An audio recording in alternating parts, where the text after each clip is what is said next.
Are we alive? Please raise your hand if you're alive.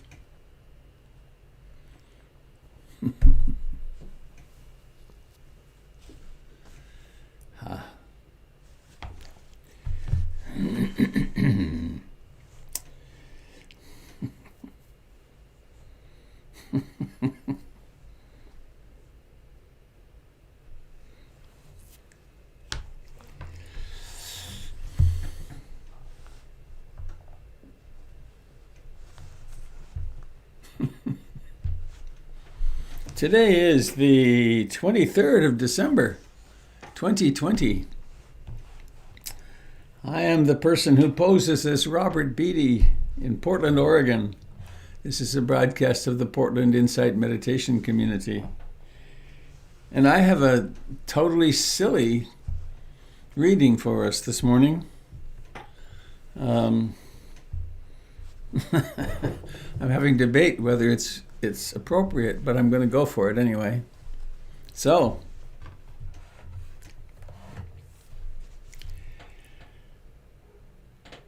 an atheist was taking a walk through the woods, admiring all that the accident of evolution had created.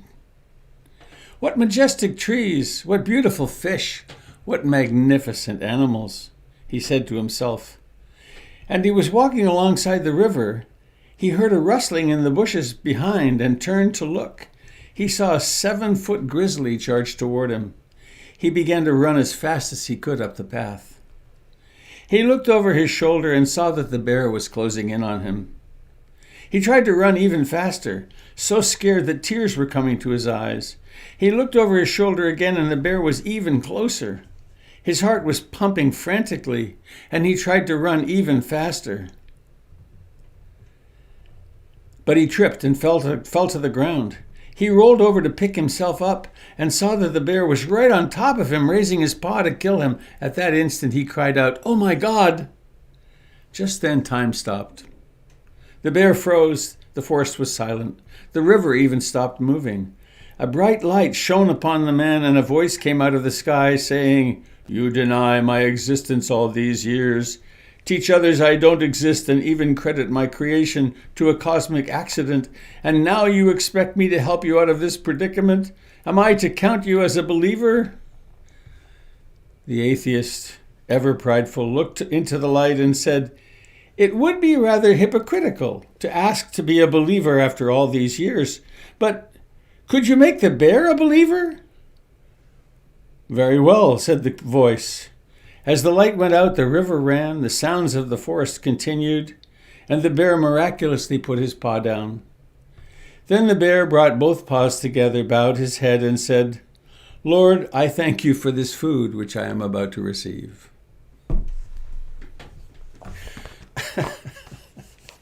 Oh dear. Wait, I think I'll do something more serious. How silly. I am a real believer in pausing when we eat. I always do. My family, I don't know, they're so convinced I'm nuts. It's not a new piece for them. But it's a miracle that food appears on our plates, on my plate.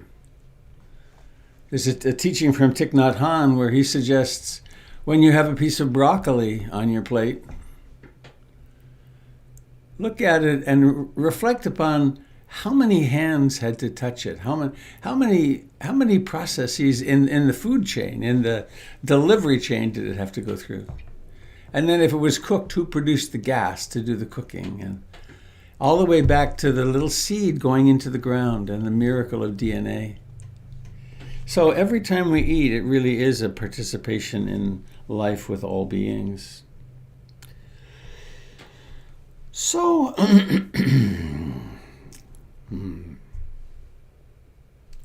how about this? It's a short poem by a person named Patty Bruce. She was on a retreat with me at Hollyhock in 2003. It's called Broken Rock.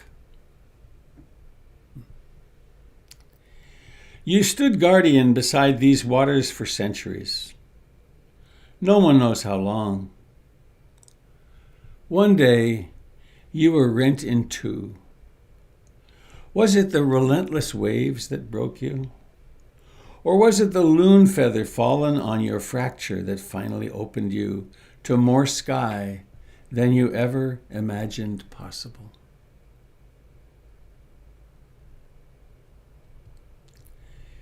You stood guardian beside these waters for centuries. No one knows how long.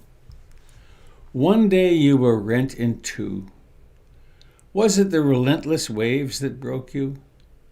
Or was it the loon feather fallen on your fracture that finally opened you to more sky than you ever imagined possible?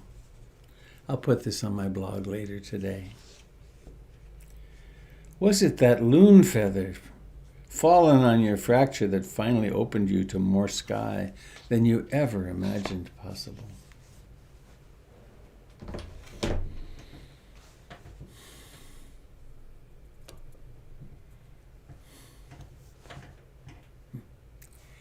Every touch of mindfulness is like a loon feather.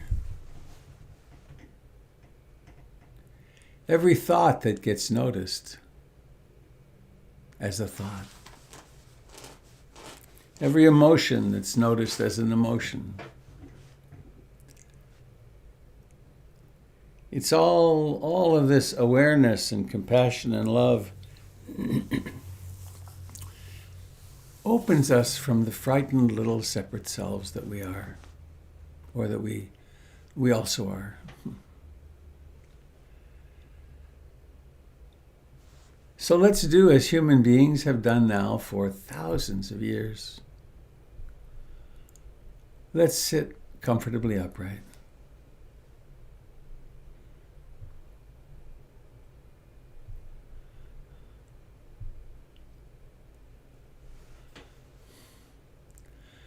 Let's clarify our intention.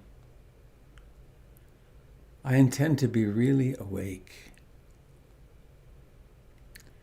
I intend to embrace the life of this moment as if it were the only moment that ever existed, which of course it is. Now.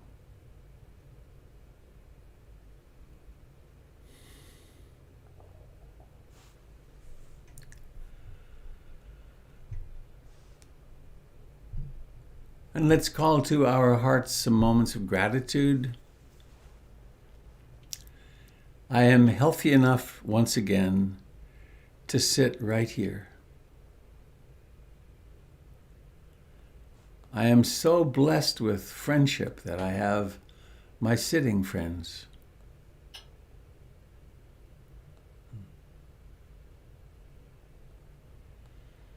My heart's beating.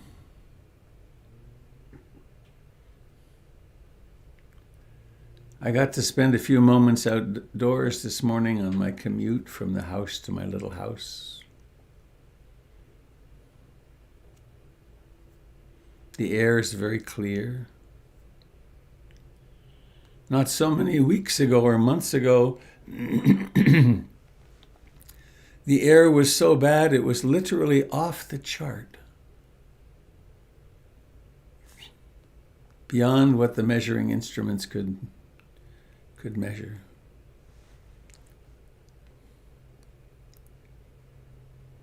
And I have the Dharma. And so I remind myself of the refuge in being awake, in what is discovered when I am awake, and in the community of practice, stretching all the way back to the time of the Buddha.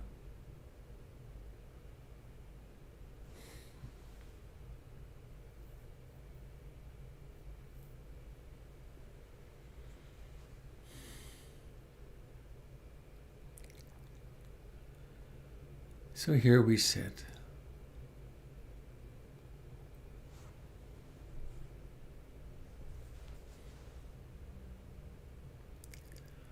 Please notice the fact of life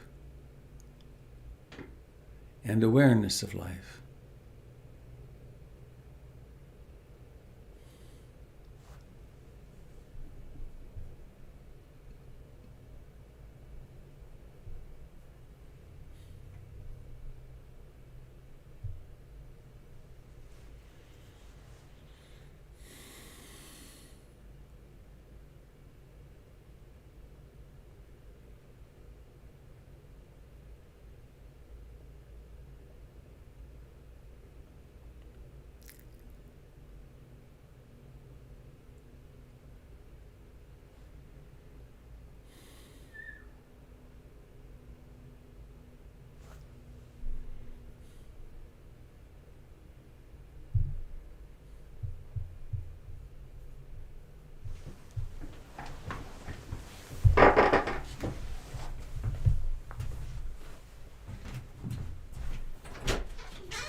We can notice the aliveness where the body presses into the chair or the cushion, where the back touches any support that's there.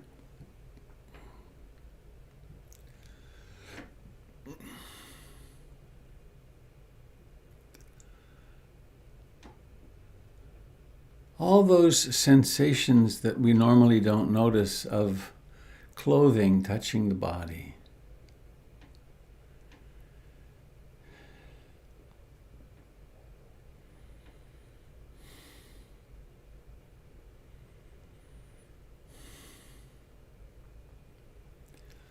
The life of the face and the lips and the tongue, the cheeks and the eyes.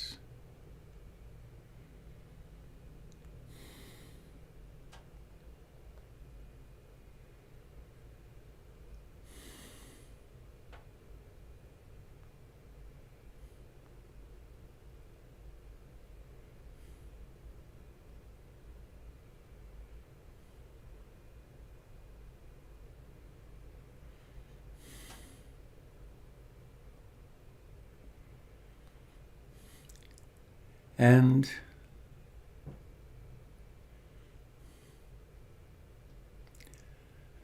as the baseline for all of this,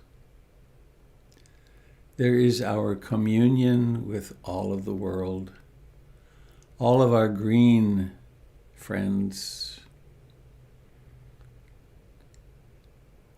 the reality of breathing in and breathing out.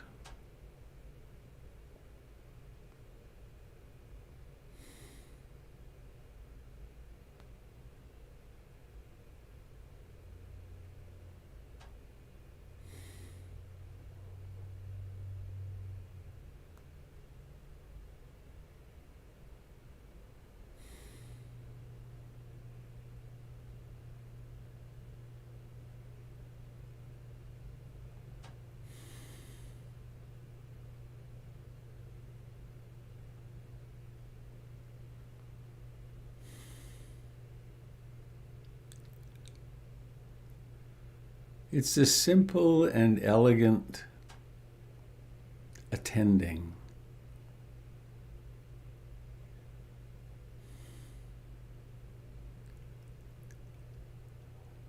to the beginning of this breath.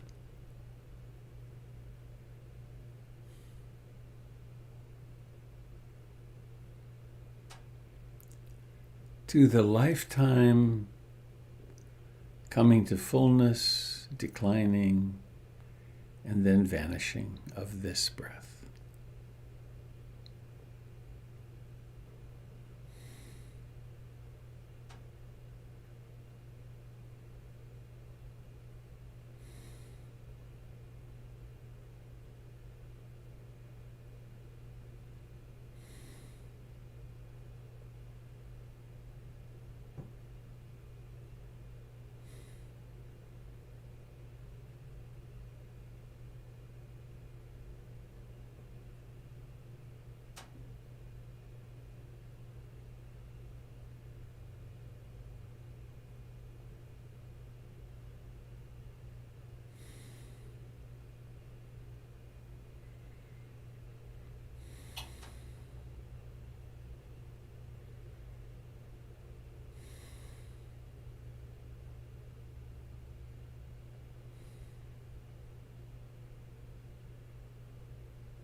every experience that occurs through the sense doors.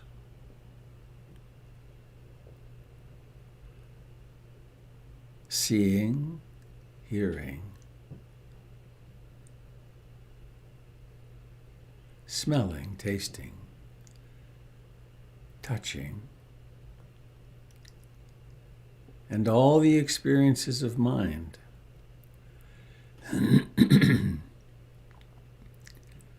Share some truths. They have a beginning. They have a rising to fullness and then they disappear.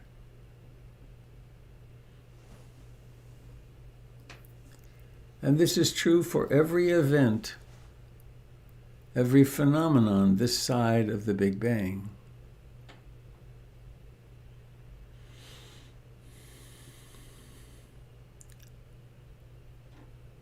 When we participate, when we do the ritual of sitting and being aware, we both honor and realize the fact of this anicca.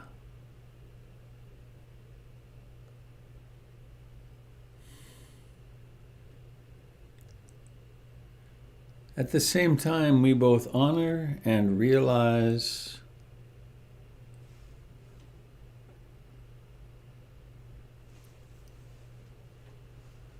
anatta. We begin to notice that thoughts think themselves. Sounds, including this voice, come and go by themselves. Sensations arise and disappear by themselves. Awareness arises and disappears by itself.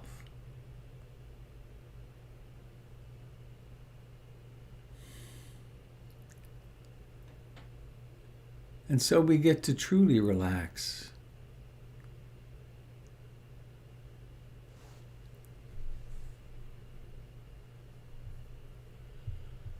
What a relief to not have to achieve anything at all.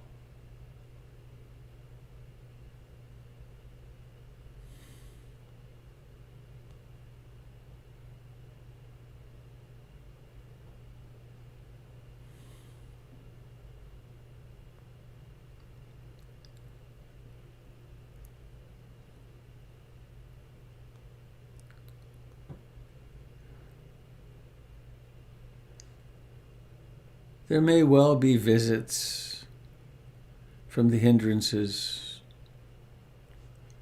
from wanting, desiring, craving, lusting after something,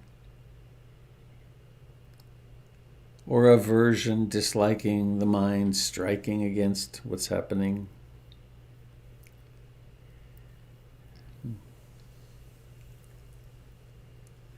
There may well be restlessness, agitation, storms on the surface of the mind.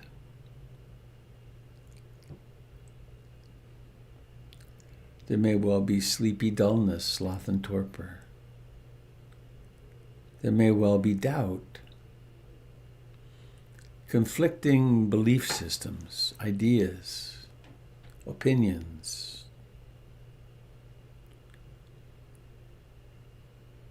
There often are emotions.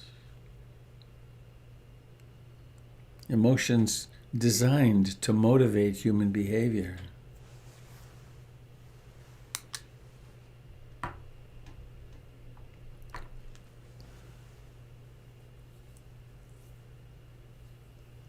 And as followers of the middle way of the Buddha,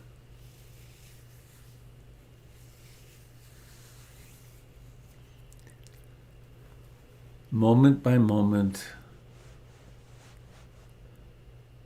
there is awareness. there is decreasing reactivity to whatever's happening. Not by doing something, but by not doing something. Softening, home to breathing.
The entire body is life itself.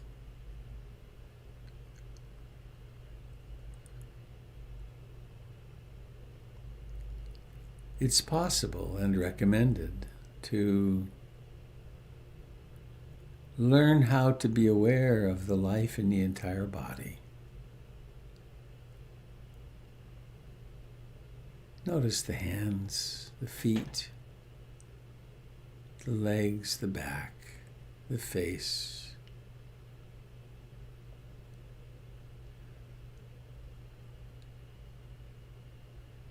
And all of this is accompanied by in-breathing and out-breathing.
The wandering mind takes so many different forms. It is shaped by what we call our personality.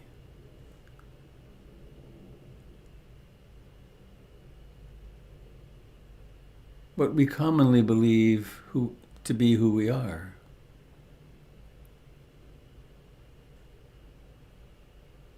So there's the inner dialogue, the self-criticism, the self-praising, the rehashing of conversations.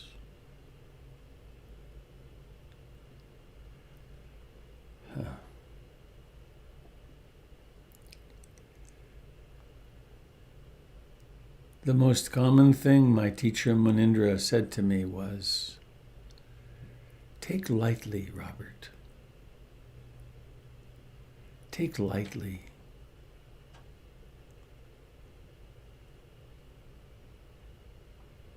Please take the personality lightly. The thoughts, the emotions, the somewhat desperate attempts to figure things out.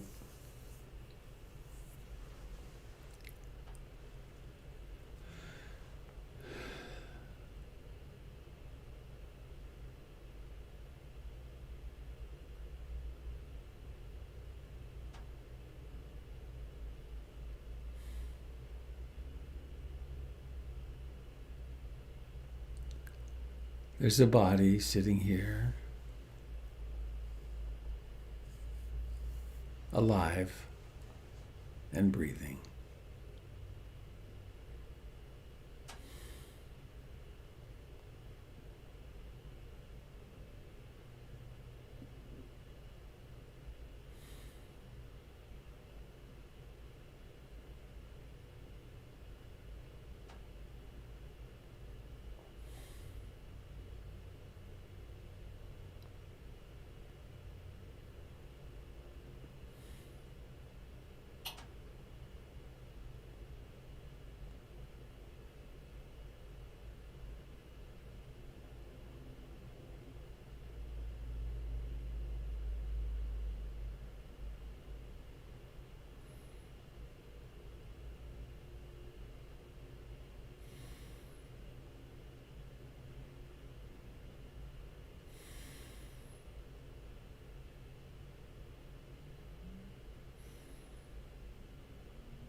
Sitting in community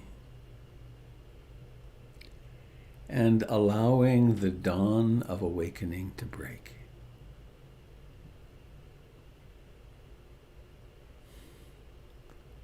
We create the conditions for mindfulness to blossom.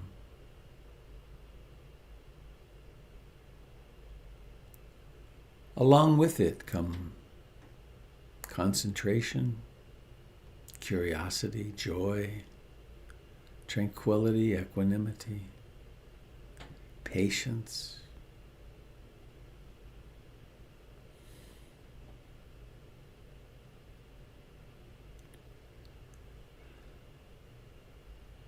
It's a lot like seeds. We don't have to disturb them much once they're planted. Better not to.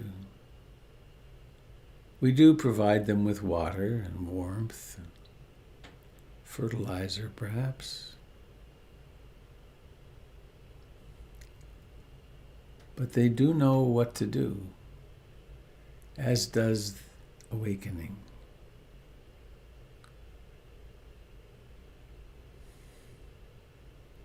And so we rest back into breathing and being alive.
as we sit and allow/cultivate the light of awakening. The line of the sun passes through Portland. It travels west here at about 1,000 miles an hour. Somewhere between 900 and 1,000 miles an hour as the Earth turns toward it.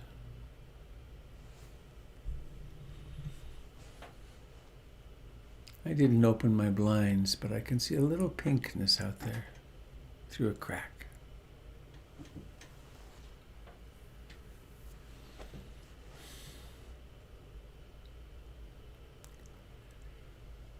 Please let's take a moment to practice the third foundation of mindfulness. Awareness of states of mind, mental formations. Is this a mind that's contracted or expansive right now? Is it a mind that's colored by lots of thoughts, or is it moderately less, maybe?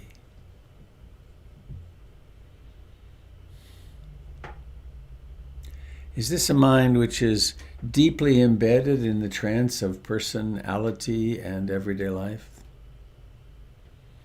The trance of this is important and I've got to get this done.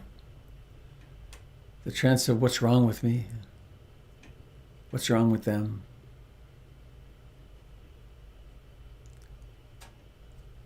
Or is this a mind that takes refuge in the Buddha? That recognizes that everything that's happening is happening. It's like this.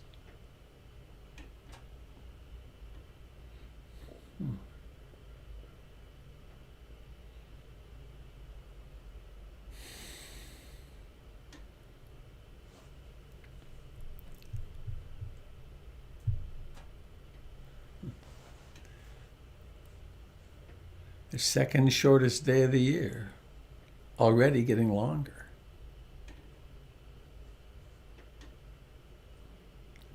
Before we know it, it'll be the longest day and we'll be headed back the other way.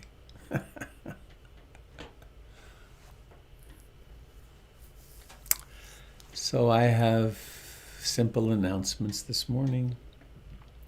New Year's Eve, 9 o'clock. The advertising information isn't out yet because I didn't get it to Gregory and the gang, but I think it will be Candle and Gary and myself. And I'm going to do a little reflecting, a little meditative reflection on the year 2020. And then do a little dancing to dance the year away. And then some further reflection and some chanting and welcoming in the new year with silence and the refuges and the precepts. And then following along with that on January the 2nd from 9 to 5 with a 1-hour pause in the Zoom process for lunch, my dear friend and colleague, Paige Cogger, will be joining me for a day of practice. We came up with a title yesterday. It was a lovely title. Beginning the new year with joy and intention, something like that.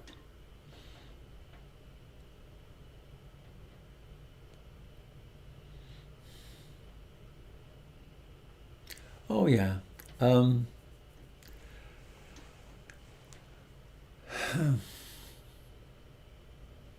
invitation to participate in generosity, and if you're not already a monthly donor at PIMC, find your way to the website and find your way in. If you can, the bookkeeping department likes it if you find the donation link for this gathering. But whatever the case, to practice this wonderful practice, to open and let go and realize that none of it's ours anyway. So we can share it with a cause. This is quite a cause, which is to help human beings suffer less and liberate themselves.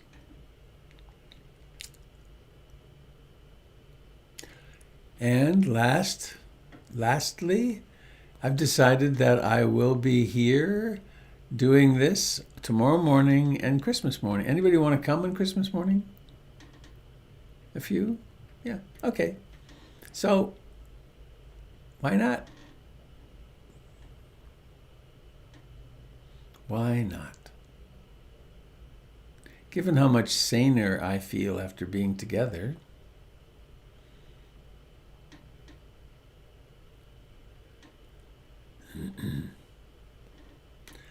Kat is asking, when is your birthday? It's tomorrow. 73. Good grief.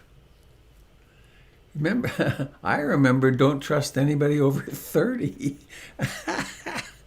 Boy, there are absurd ideas in human beings.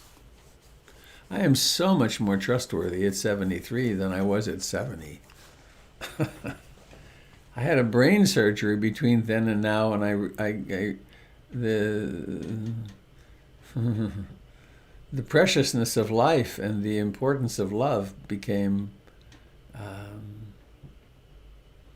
more obvious. So did the truth that you lose a lot of muscle mass if you lie around for 8 or 10 weeks. I don't know that I'm back yet to where I was before, but my heart is certainly in a better place. Wonderful education, that surgery. So, dear ones, dear friends, have you something you'd like to share today? A blessing, a loss, a fear, discovery.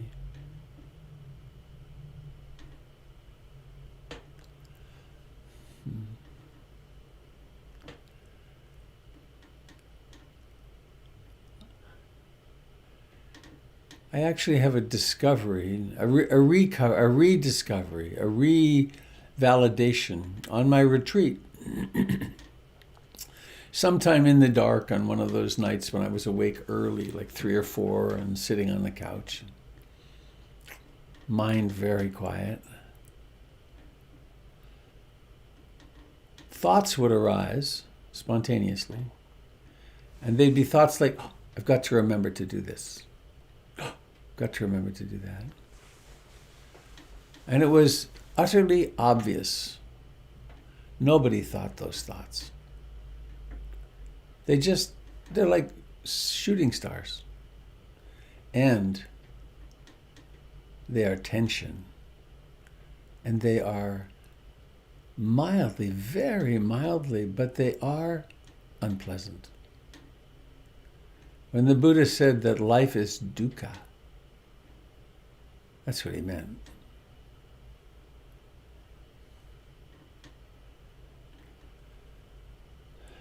And there is this extraordinary spaciousness of which we are capable.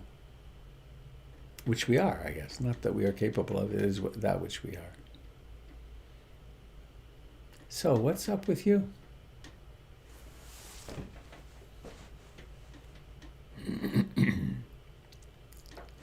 Oh, hang on. I never hear you if I don't turn this on.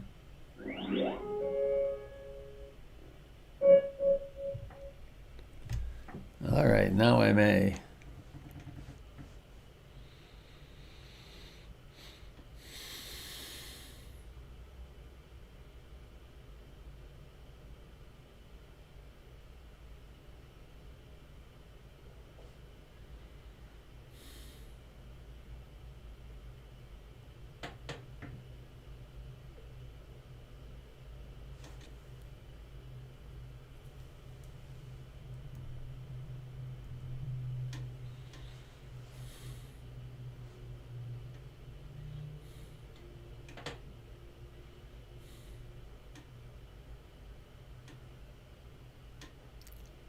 Is someone saying something that I'm not hearing? All right. That's just funny. I don't get it. I want to sort that out eventually. I was watching Michelina get attacked by a cat. I like to call it cat love bomb. Jessica said something, I'm sure beautifully articulate. I don't know if it was articulate. It was just gratitude. Gratitude for you and the Sangha and all the support, because it is life saving. That is so true. So thank you, thank you, thank you. How's that neurotic mind this morning? Oh, she's always present, but at least I can see her now, you know. And it was, I will say, the dancing this morning was so fascinating, because there was one tune that came up, and I could just see I could like literally see, disliking. But it was fascinating, because it was like my body went, yeah, but we still dance. But the mind was like, but do we really like this? And I was like, doesn't matter. The body's dancing, so there we go. And it was really, really fascinating. So yeah, she's there. But we have a relationship. Yay. I thought the music kind of sucked myself.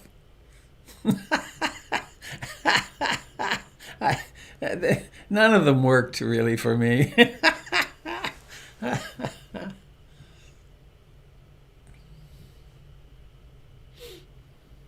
I get to watch my sense of, oh no, I've done it wrong. I chose the wrong music. I should have done it better. He yatters on.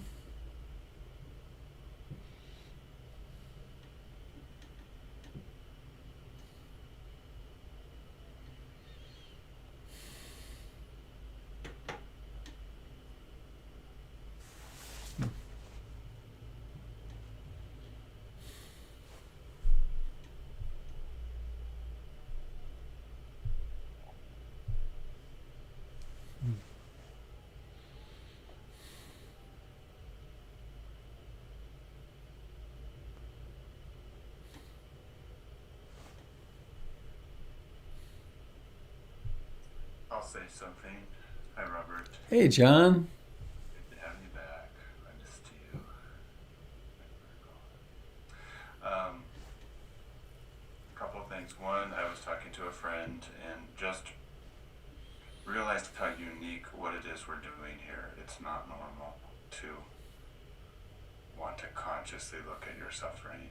It's not common, and how unique a community is that does that. And I'm struck by that in a very different visceral level. I was talking to a friend who had a different approach to life.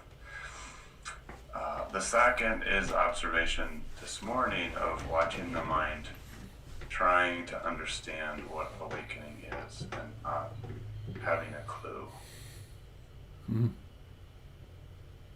about that. And craving, I guess, certainty about what this thing is called awakening. Thank you. Thanks for being here, everybody.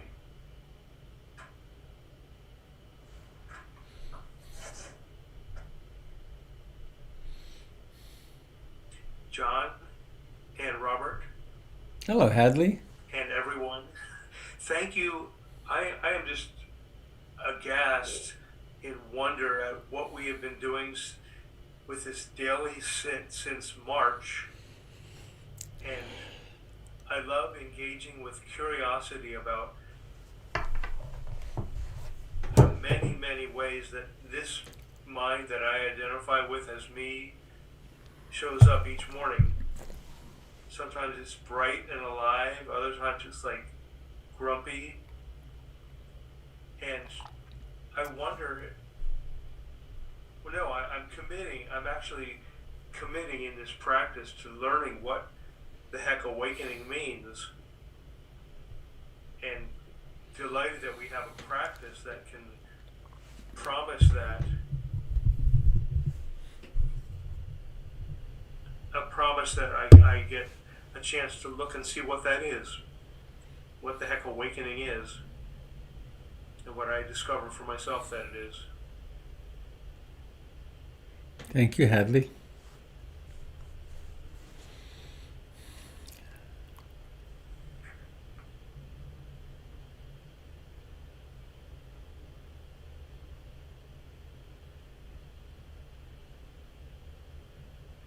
Robert, it's Carolyn. Hello, Carolyn. Hello. I just wanted to offer, I don't know why this came to mind, but I just wanted to offer this metaphor that I find useful, and that is that mind is like a pair of tongs, like ice tongs. It can grasp anything except the energy that's holding it. Ooh. Nice.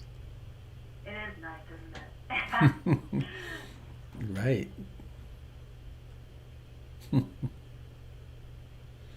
You have a lovely background. Objects of great meaning to you, I'm sure. Beautiful.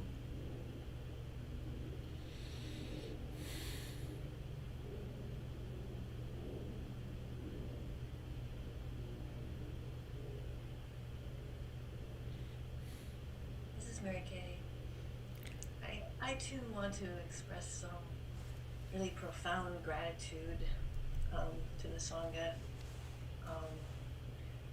I have a very young, traumatized part of me that was deeply silenced by a family that couldn't accept that anything bad happened in our perfect family. It's a lifelong struggle for me. And amazingly, some months ago, I brought that part of me here, sat her on my lap, and said, look where we landed. And it's been the most healing and amazing experience. And I'm in awe and I'm grateful every day. So thanks.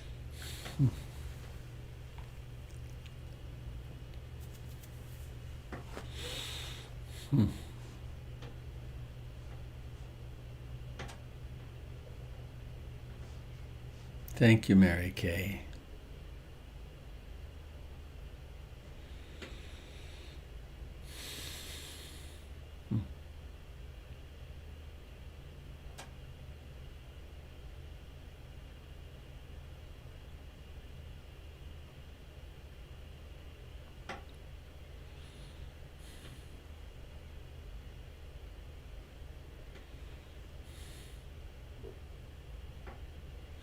Look where we landed.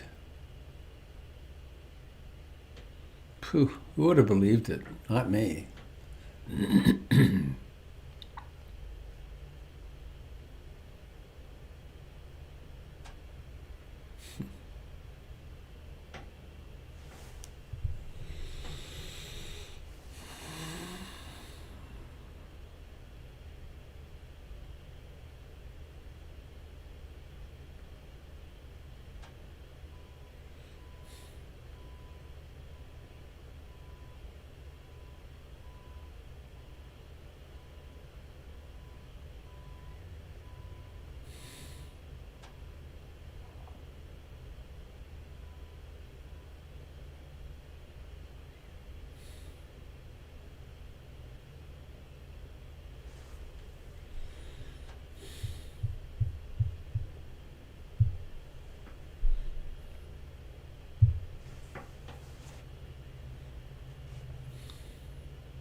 I'm giggling as I'm watching you, Annabeth, do your mom juggling thing, and I received this I think it's a Saturday Night Live skit, a remarkable thing about Christmas morning and mom. Have you seen that? Oh gosh, it's funny. Many of you aren't. May I show it? I think it's worth doing.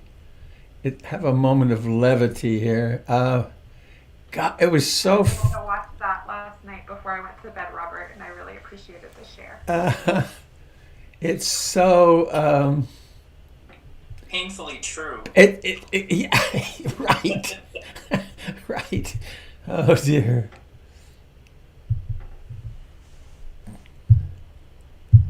I don't know if I can find it. I sent it out on the listserv already. Anybody else have something to share while I poke around in this? Please do.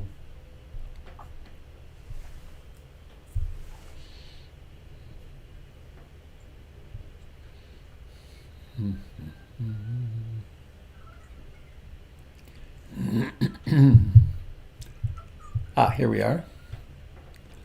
So what if I did this and moved this over here?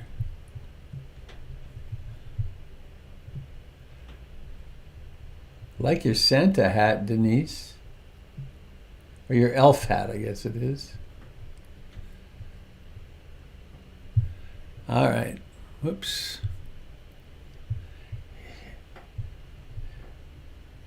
Here we go. I think. Trying. Yes. Looking positive.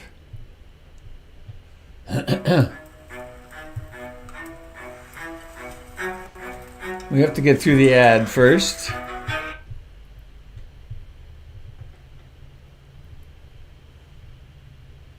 The screen's not here. Not yet. I'm waiting till the ad is done. All right. Pause. Here we go. Make it big.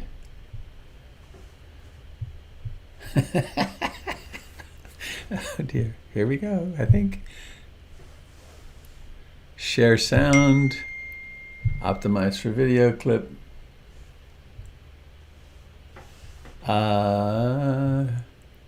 Share. There it is.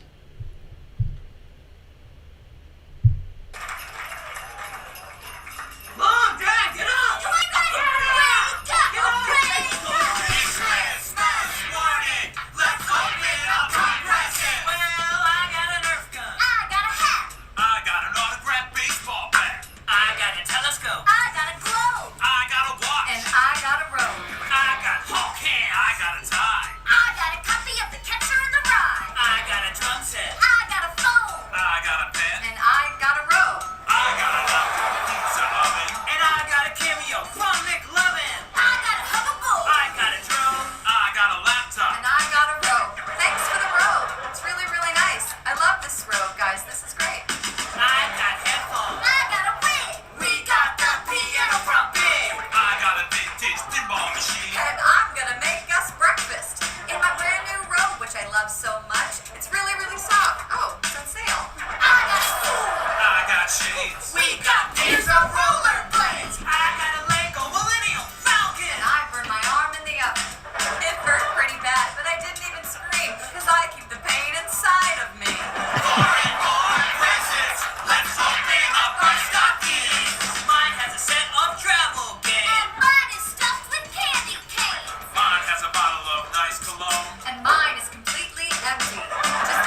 here, get her more than one present. Moms like stuff too. Who touched my piano? It was an accident!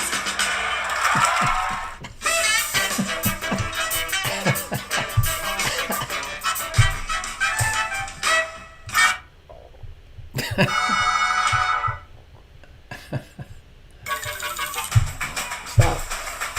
Stop. Stop. Well, there.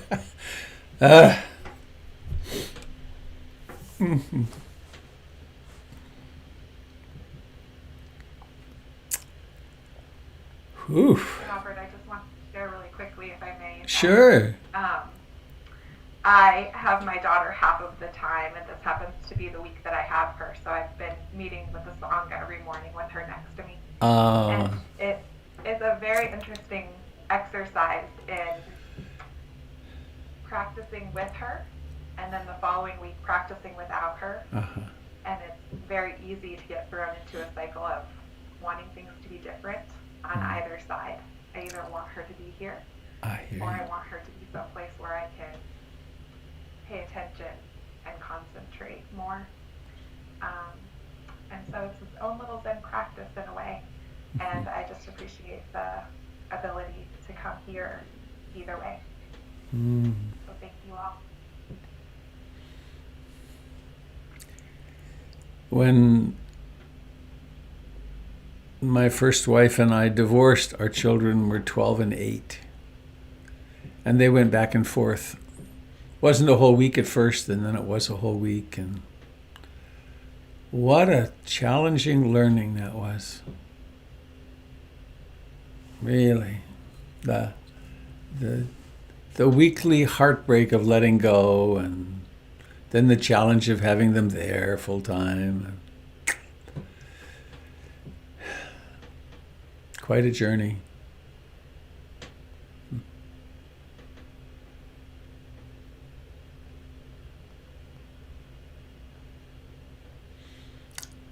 So, friends, 10 after 8. Anything else anyone would like to or needs to share before we go?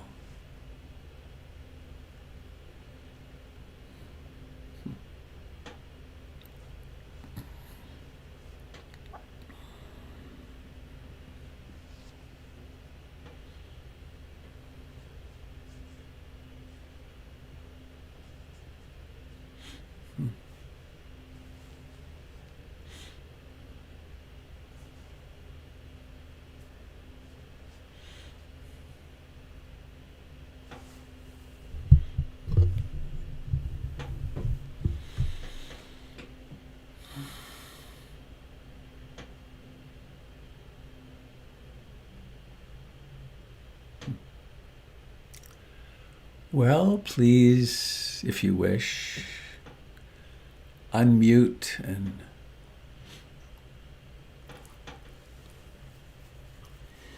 the actual translation of Bhavatu Sabe Mangalam is not may all beings be happy. It's may all beings receive all blessings, the blessings of the Dharma. But it's easier to sing may all beings be happy. So we'll stick with our traditional wording, but may all beings be happy. May all beings be happy. May all beings be happy. Sadhu, sadhu, sadhu.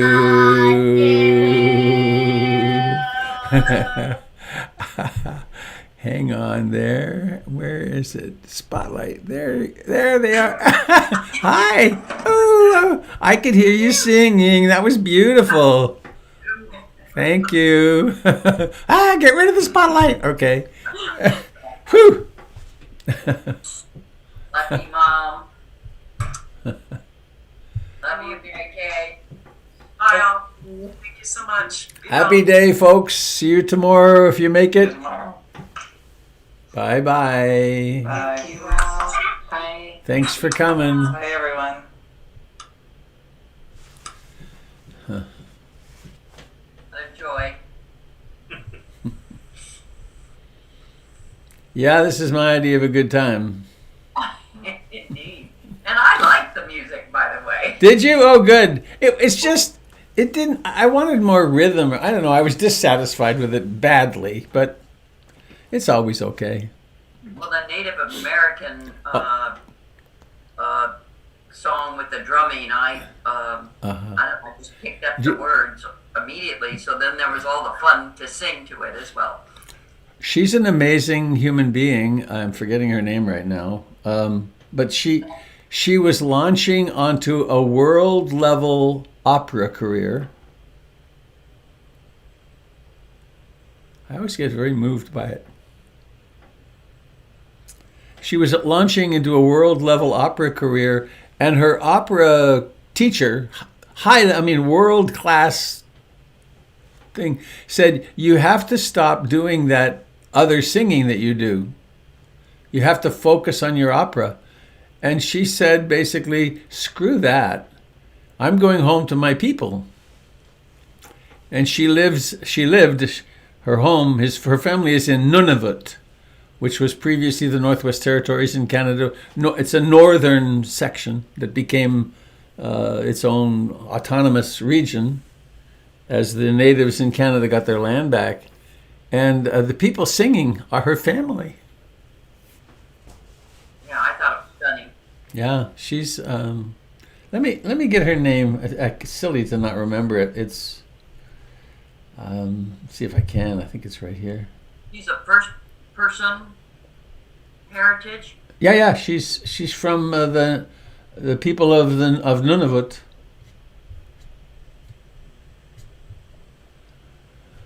Hang on, it'll take me just a moment. Sounds like none of it. None of it. You know, the native people in Canada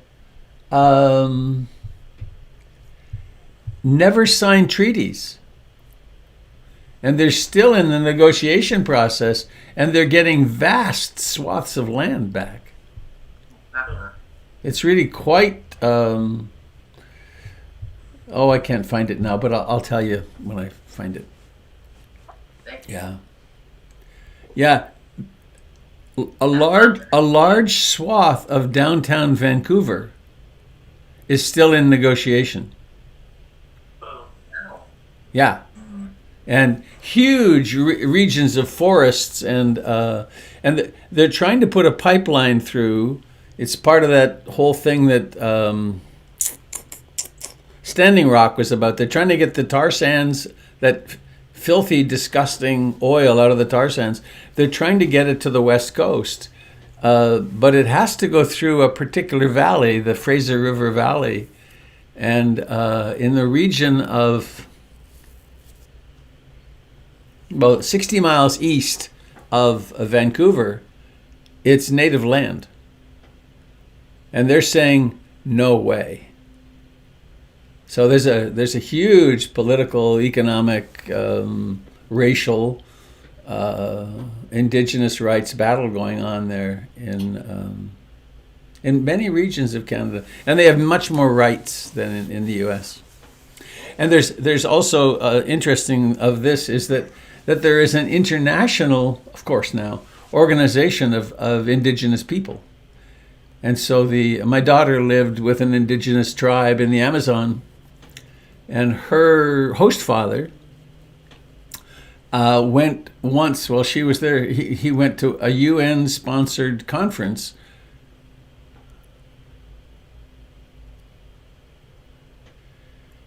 with people from 20 or 30 different indigenous communities around the world, where they were strategizing, how do we make this a world issue, rather than just, if it's just a little local issue, they can be steamrolled.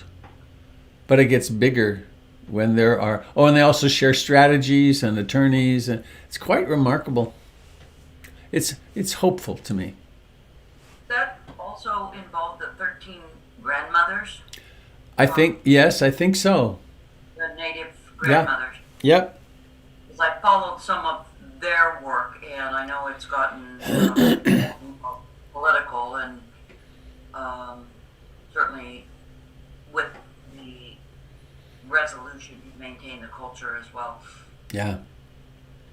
All right, I must go. Happy trails. Have a lovely day. Very, very nourishing to be with you. Love you all. Adios. Bye-bye.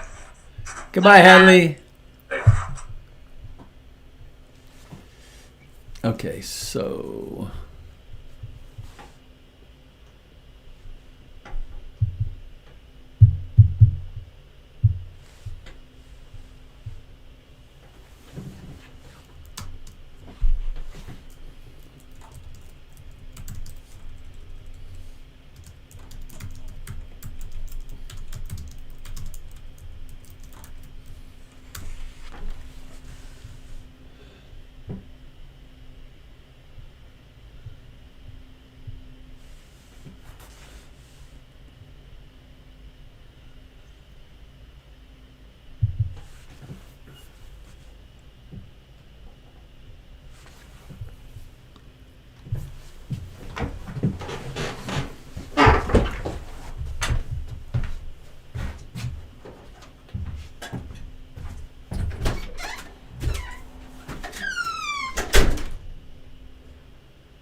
Makes me think of the good old days. Happy birthday to you. For 39 years, wish you many more. Health and wealth and friends by the score.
grow out of your baby ways. Happy birthday, happy birthday to you. Makes me think of the good old days. Happy birthday to you. 39 years, wish you many more. Health and wealth and friends by the score. Let's cut the cake and eat some more. Happy birthday, let's eat some more. Happy birthday to you. Happy birthday to you.